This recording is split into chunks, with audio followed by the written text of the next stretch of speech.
We're going to go now to, we've already disposed of file item 100. We're going to move to file item 101, SB 794. The clerk will read. Senate Bill 794 by the Committee on Human Services and Act relating to Child Welfare. Assembly Member Kansen-Chu, you're recognized. Thank you, Mr. Speaker and members. SB 794 is a Senate Human Services Committee bill that implements House Resolution 4980, the Preventing Sex Trafficking and Strengthening Family Act. This bill will make California comply with the federal requirement pertaining to child welfare in order to ensure Title 4E allocation for child welfare services, which is over $1 billion annually. I respectfully ask for your vote. Seeing and hearing no further debate, the clerk will open the roll. All members vote who desire to vote. All members vote who desire to vote. All members vote who desire to vote. The clerk will close the roll, tally the votes. Ayes 62, no 0. Measure passes. Colleagues, I have an announcement, quick announcement. All members of the Rules Committee will meet immediately at this time in the Rules Committee room. Again, all members of the Rules Committee will meet at this moment immediately in the Rules Committee room. Please follow the Rules Committee chair to the Rules Committee room at this time. Moving to file item 102, SB 804. The clerk will read. Senate Bill 804 by the Committee on Health and Act relating to Public Health. Mr. Bonta, you're recognized. Thank you, Mr. Speaker and members. Today I present the Senate Health Committee's Omnibus Bill, SB 804. The Health Committee's Omnibus Bill makes technical changes in addition to providing clarity to more substantive actions recently undertaken by the legislature. Thank you, and I respectfully ask for your aye vote. Seeing and hearing no further debate, the clerk will open the roll. All members vote who desire to vote. All members vote who desire to vote. All members vote who desire to vote. Clerk will close the roll, tie the votes. Ayes 55, no 0. Measure passes.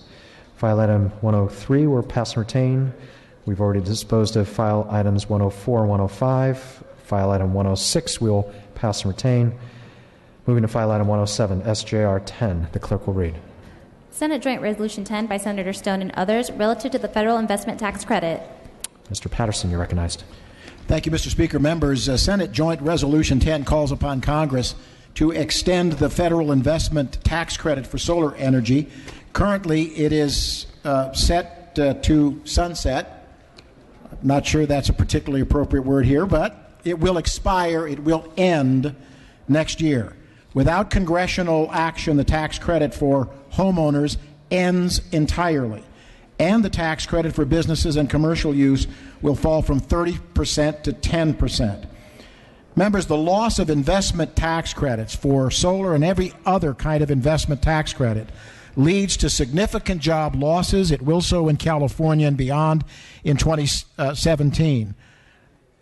But this will also increase the cost to people and business who want to take advantage of this source of clean energy. The tax credit extends to solar, small wind energy systems, geothermal, heat pump, microturbines, and fuel cells. Investment tax credits have been a proven device to save both homeowners and business owners money necessary to reduce their energy costs and to be able to purchase solar at affordable rates. This is a worthy extension. I ask respectfully for your aye vote and open the roll for co-authors. Thank you. Seeing and hearing no further debate, Mr. Patterson has asked the first roll call to be open for co-authors. The clerk will open the roll. Colleagues, this is for co-authors. This is for co-authors. The clerk will close the roll. There are 48 total co-authors added. And this is an SJR, so it requires a roll call vote. The clerk will open the roll. All members vote who desire to vote. All members vote who desire to vote. All members vote who desire to vote. The clerk will close the roll and tally the votes. Ayes 55, noes 1. Measure passes.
Colleagues, we have a couple of items on call, but in the meantime, we're going to move to adjourns in memory, as well as announcements. The following members were granted prior permission to speak on an adjourn in memory. Colleagues, if you could please take your seats for these adjournments. And in addition, if we could ask everyone to keep your adjourn in memories to 2 minutes. And at this time, I would like to recognize Mr. Gray if he is here. And if he is not, I'd like to recognize Ms. Irwin. Colleagues, if I could ask you to please take your seats and keep your conversations to a minimum. Thank you. Ms. Irwin. Thank you, Mr. Speaker. I rise today to ask you to adjourn in the memory of Ben Kuroki, a decorated veteran who fought hard for the opportunity to serve his country during World War II. Kuroki, a Japanese American, faced extreme discriminatory policies by the military when trying to join the Air Force after the attack on Pearl Harbor. At that time, soldiers of Japanese descent were banned by the Army from serving on bomber squads. However, in 1942, Kuroki secured a place in the 93rd Bomber Group. Flyers who survived 25 missions were permitted to go home under Army policy. However, Kuroki insisted on his further missions to prove his loyalty. Crew members nicknamed him Most Honorable Son, and he received 3 Distinguished Flying Crosses. In 1944, Kuroki asked to be reassigned to the Pacific Theater. Facing discrimination back home, he sought the help of a Nebraska congressman to be approved to participate in the B-29 bombing raids by the Secretary of War, Henry Stimson. In 2005, at the age of 88, Kuroki received a Distinguished Service Medal, one of the nation's highest military honors.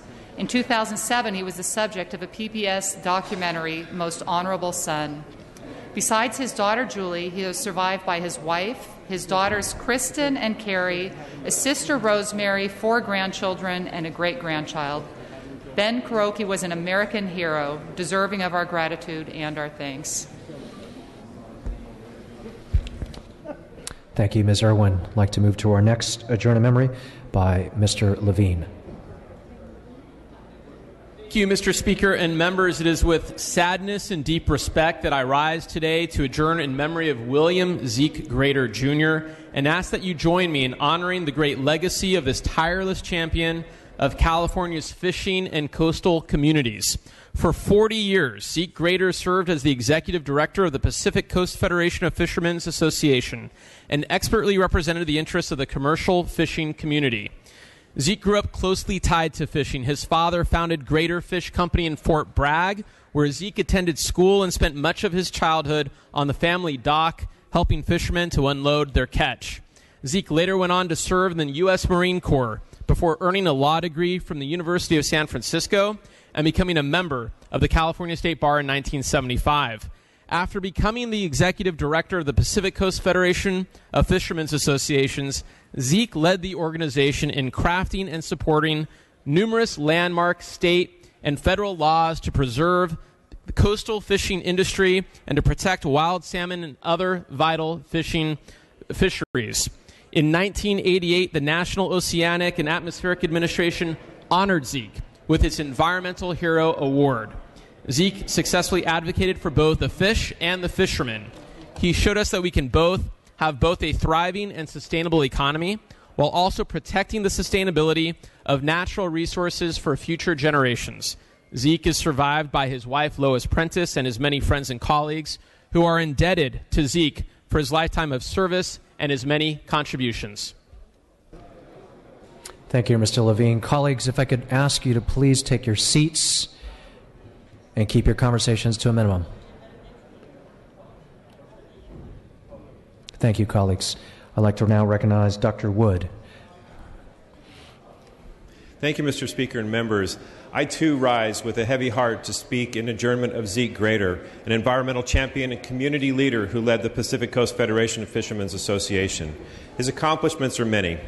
For example, Zeke helped to create the West Coast's largest and most active commercial fishing trade association, which has led the industry in ensuring the rights of individual fishing men and women. Through his effective leadership, advocacy on behalf of environmental protection, and his tireless support of fishing communities, Zeke Grader has created a memorable legacy of excellence that will provide an inspiration to many for his He was a champion. My word, and I can't even say it. He was a champion of fisheries and the environment. Zeke will be remembered as a passionate protector of the commercial fishing industry and a hardworking problem solver with a big heart and a kind spirit. I ask that we adjourn in the memory of Zeke Grater today. Thank you. Thank you. I'd like to now recognize Mr. Gray for his adjourn in memory. Thank you, Mr. Speaker, members. I rise to ask that the House adjourn in the memory of Mr. Denard Davis of Merced. 2 nights ago, I was informed that Denard passed away unexpectedly and quickly. He was 81 years old, members. Merced has lost a civic leader of enormous accomplishment and vigor. And my family and I have lost a friend, a role model, a confidant, a mentor, and an anchor. Merced has made great progress in race relations since it was named one of the 4 California counties to be included under the provisions of the first National Voting Rights Act. And Denard Davis was instrumental in that progress. He was truly a larger-than-life figure whose life spanned a very challenging era. Denard believed in education as a keystone of hope, not just for individuals, but for entire communities. His life was devoted to enhancing educational opportunities. In fact, he was elected as the first African American to serve as Assistant County Superintendent of Schools in Merced and provided administrative leadership for over 35 years. He pioneered the Head Start programs in Planada and South Dos Palos. He worked to coordinate preschool programs and facilities in migrant worker camps in Merced, Stanislaus, and San Joaquin counties.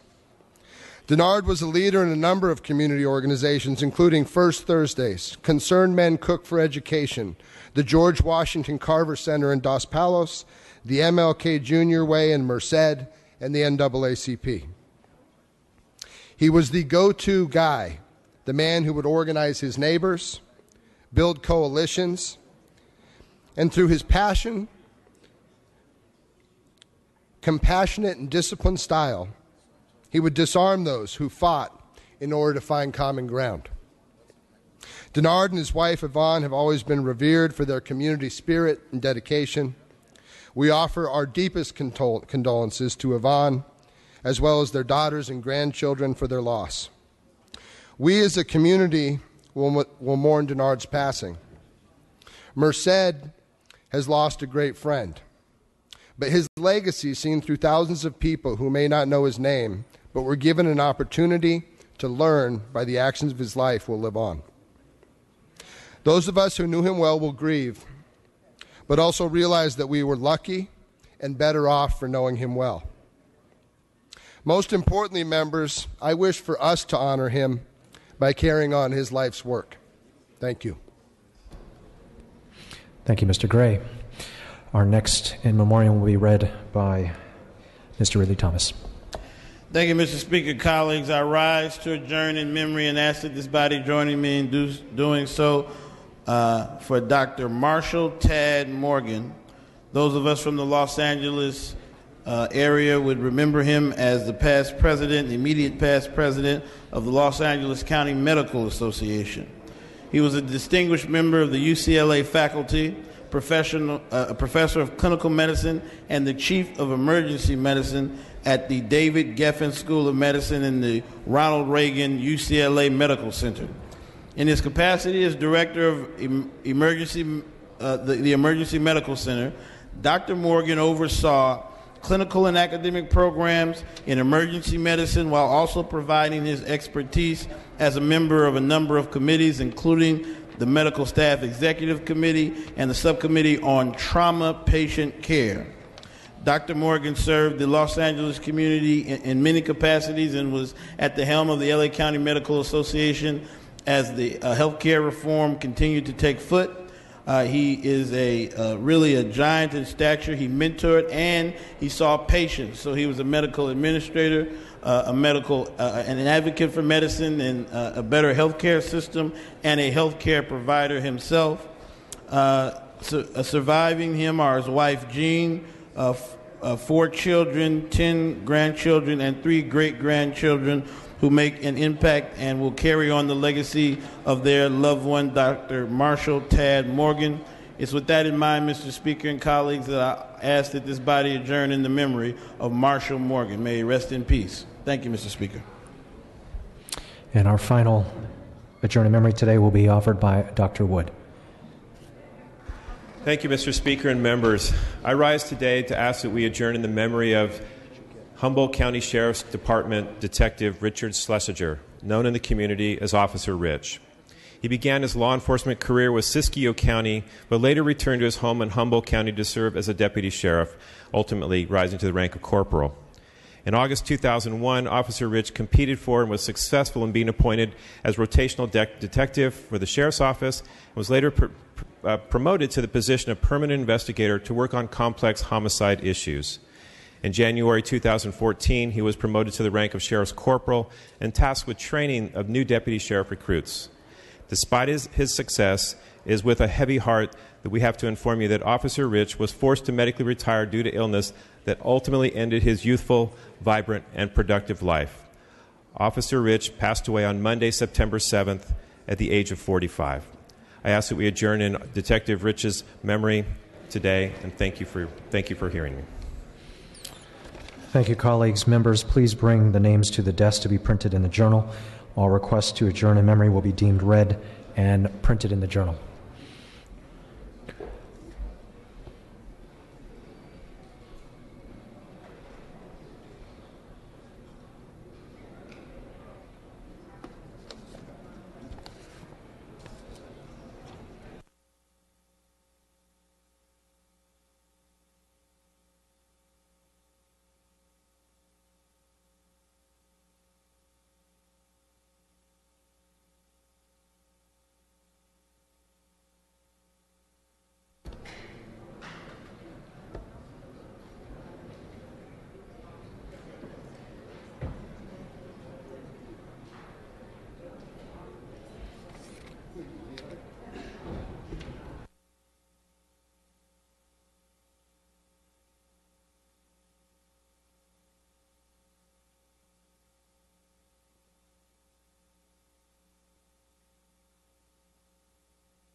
At this time, I'd like to recognize our Majority Leader for additional motions and resolutions. Mr. Holden.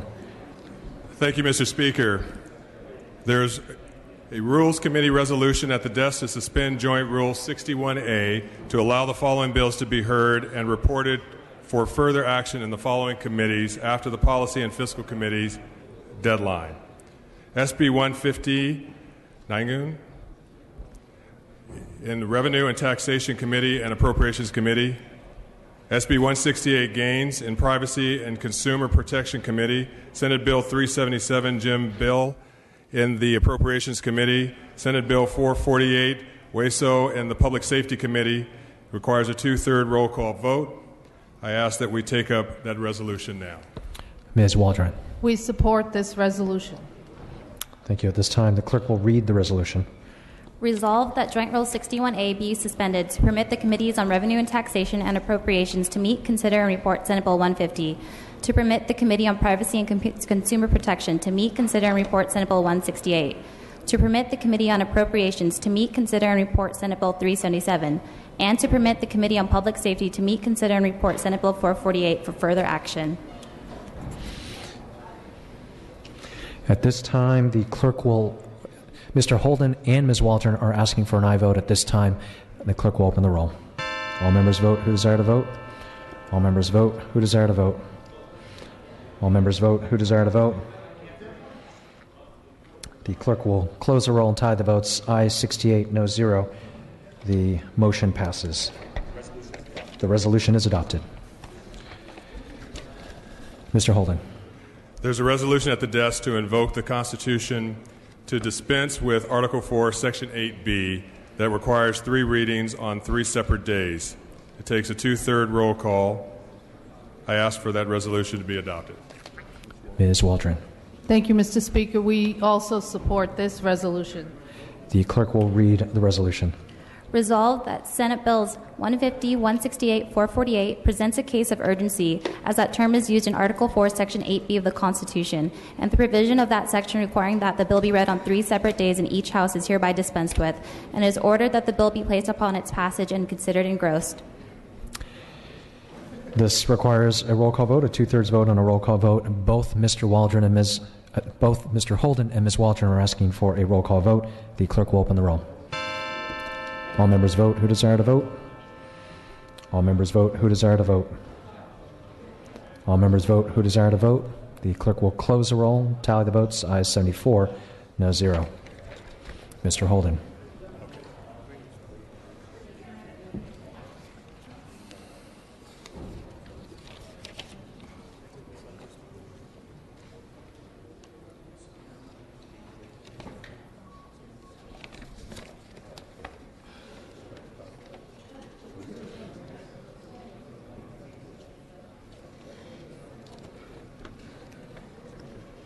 Mr. Holden. Mr. Speaker, pursuant to Assembly Rule 97, I request unanimous consent to re-refer file item 106, Senate Bill 32, Pavley, to the Natural Resources Committee. Without objection, that request is granted. I request unanimous consent to suspend Assembly Rule 96 and withdraw SCR 73 McGuire from the Transportation Committee and send to the third reading file. And without objection, that request is granted. Thank you, Mr. Speaker. And I'm going to make 177.2 re-referral. I'm rescinding the action by which AB 665, Assemblymember Frazier, was re-referred to the Water, Parks, and Wildlife Committee pursuant to Assembly Rule 77.2, and I'm re-referring this bill to the Appropriations Committee.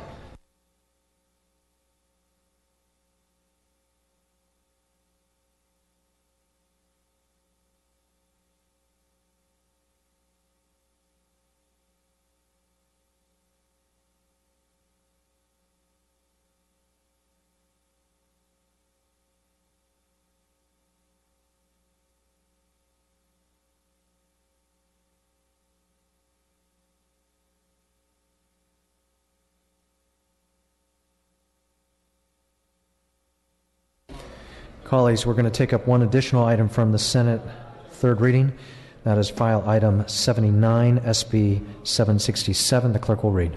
Senate Bill 767 by Senator De Leon and others, and act relating to transportation. Mr. Santiago, you may open. Thank you, Mr. Speaker. Mr. Speaker, members, SB 767 would allow Los Angeles County voters to decide a local sales tax should be increased by 0.5% to fund transportation projects. If approved by 2/3 of the voters, the revenues will fund projects to improve public transit, reduce traffic congestion, and promote sustainable regional development. I respectfully ask for your aye vote. Seeing and hearing no debate, the clerk will open the roll. All members vote who desire to vote. All members vote who desire to vote. All members vote who desire to vote. The clerk will close the roll and tally the votes. Ayes 47, noes 27. The measure passes.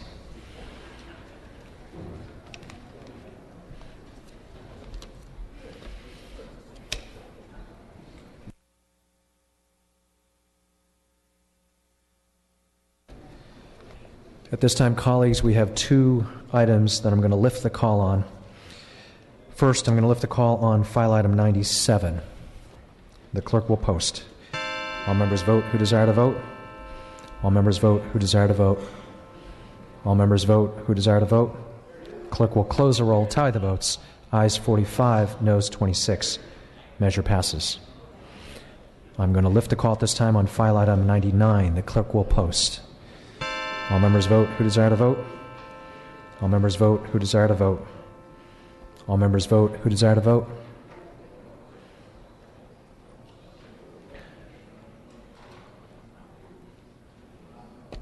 All members vote who desire to vote. Mr. Hadley, what's your pleasure? Close the roll. The clerk will close the roll, tally the votes. Ayes 24, noes 41. Measure fails. Mr. Hadley? Can I motion reconsideration? Mr. Hadley moves motion to reconsider. Notices reconsideration.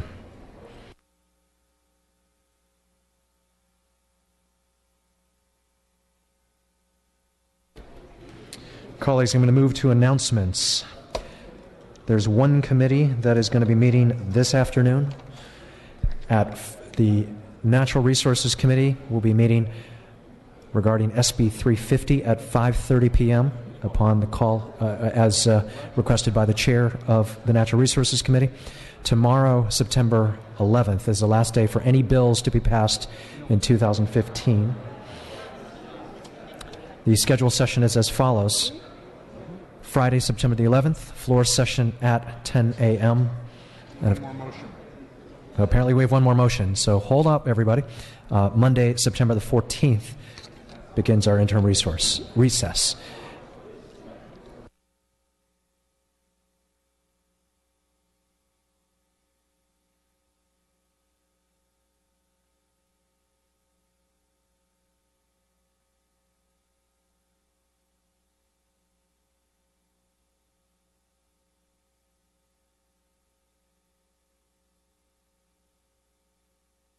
Mr. Holden, I'd like to recognize you for your motion.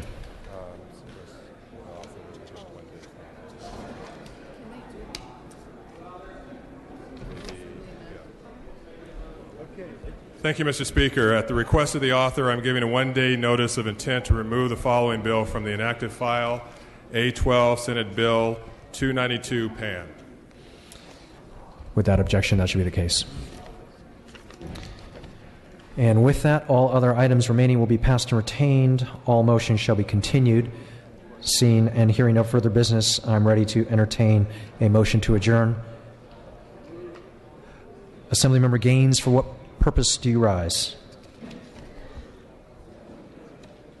Yes, I'd like to speak on condition of the file. Ms. Gaines, you are recognized. You may speak for 2 minutes on condition of the file. Thank you, Mr. Speaker and members. Yesterday, I was inspired by my colleague from Merced to speak on condition of the file. We as a legislature have clearly not done enough on policy to address this drought. Folsom Lake, in my district, is now down to 17% capacity, and this drought is getting worse. As mentioned by my colleague yesterday, we were given the power by our constituencies to make decisions as a deliberative body, not give that power to unelected bureaucracies. We should support keeping the power vested in us and not support policies or legislation that concedes our power to unaccountable government agencies such as the State Water Resources Control Board. We should be using our power to both protect local area of origin water rights and build new water storage facilities to help protect us from future droughts. If we keep ceding our power to one 5-member government agency, we will be helpless to change anything. I implore this body to stop outsourcing our responsibilities to anonymous government officials and to take action to protect our state and our water supply for our people. Thank you. At this time, seeing and hearing no further business, I'm ready to entertain a motion to adjourn. Mr. Holden moves and Ms. Waldron seconds that this House stands adjourned until tomorrow, Friday, September the 11th at 10 a.m. Quorum call is lifted.